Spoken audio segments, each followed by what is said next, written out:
जाए तो मैं 2 बाय कॉल सजेस्ट करूंगा और पहला रहेगा महाराष्ट्र सीमलेस पे।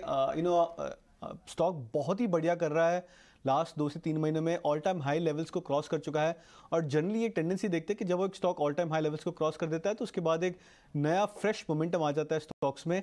तो इसमें मैं बहुत बड़ा टारगेट दूंगा इस पे। 770 के आसपास स्टॉक ट्रेड कर रहा है, मेरे अनुमान से ये स्टॉक 1000 भी क्रॉस कर सकता है आने वाले 3 से 4 महीनों में। तो बहुत स्ट्रॉन्ग अपसाइड देख सकते हैं हम स्टॉक को नियर टर्म में।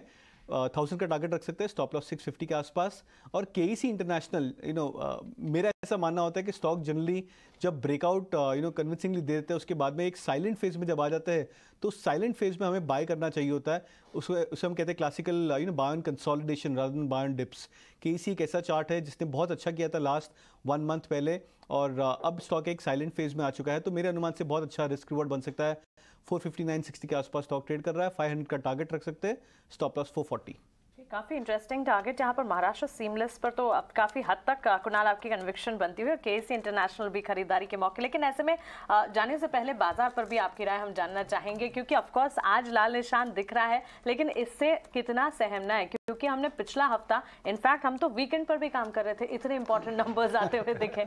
Now that we are seeing a 200 point या 100 point down trend, not to worry right, not to worry at all for bulls. मेरे अनुमान से आई थिंक अभी ये एक multi week multi month rally unfold हो रही है इंडेक्स में, स्टेज बाय स्टेज लेंगे। और आज मैं जैसे कि काफ़ी सारे रिएक्शंस पढ़ रहा था मार्केट में कि इतने अच्छे रिजल्ट्स आ गए आईसीआईसीआई बैंक के, फिर भी मार्केट ब्रेकआउट नहीं कर गया। बट ये एक फेज होता है मार्केट का, जब आप चाहते हो कि विराट सेंचुरी मारे तब जरूरी नहीं कि वो सेंचुरी मारे। तो वैसा ही होता है कि जब लार्ज कैप स्टॉक्स जब एक अच्छा रिजल्ट दे देते तो उसके बाद में बाइंग की पैटर्न और बिहेवियर चेंज हो जाएगी। एक सिंपल एग्जांपल दूंगा इंडसइंड बैंक पे। लास्ट 1 वीक पहले स्टॉक बहुत बड़ा अंडर परफॉर्मर था, रिजल्ट्स के बाद अब देखिए कि स्टॉक की टेक्सचर और काया पलट कैसी हो गई।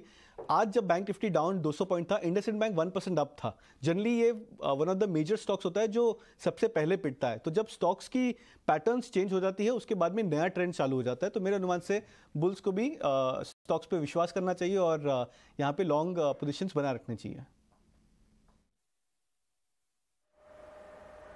और बिल्कुल देखिए मार्केट में अब धीरे धीरे रिकवरी दिखाई भी दे रही है। बैंक निफ्टी अब हरे निशान में आ चुका है, निचले स्तरों से अच्छी रिकवरी यहाँ पर देखने को मिल रही है, क्योंकि बैंक निफ्टी में एक लीड ले रहा है, उसके चलते निफ्टी में भी हम धीरे धीरे देख रहे हैं सुधार है, निचले स्तरों से यहाँ पर भी सुधार देखने को मिल रहा है। राजेश पालविया भी इस वक्त हमारे साथ मौजूद है। राजेश जी बहुत बहुत शुक्रिया समय देने के लिए टीना स्वदेश को।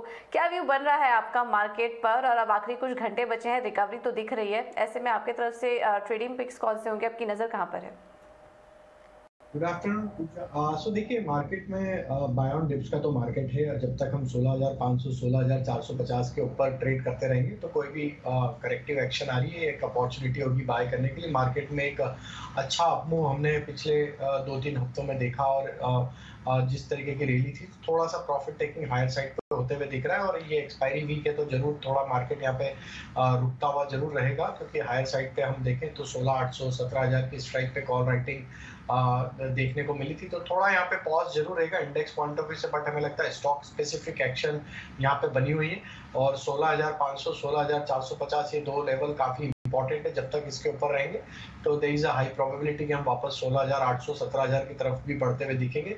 कुछ समय के लिए हमें लगता है कंसोलिडेशन रहेगा। बैंक निफ्टी में भी हमें लगता है जब तक हम 36,300 36,200 के ऊपर बैंक निफ्टी में ट्रेड करते रहेंगे तो यहाँ पे भी पॉसिबिलिटी हम यहाँ पे 37,000 37,200 के लेवल वापस देखने को मिल सकते हैं जल्द। तो हमें लग रहा है कि बाय ऑन डिप्स की strategy banking stocks bank Nifty में भी अडॉप्ट करना चाहिए।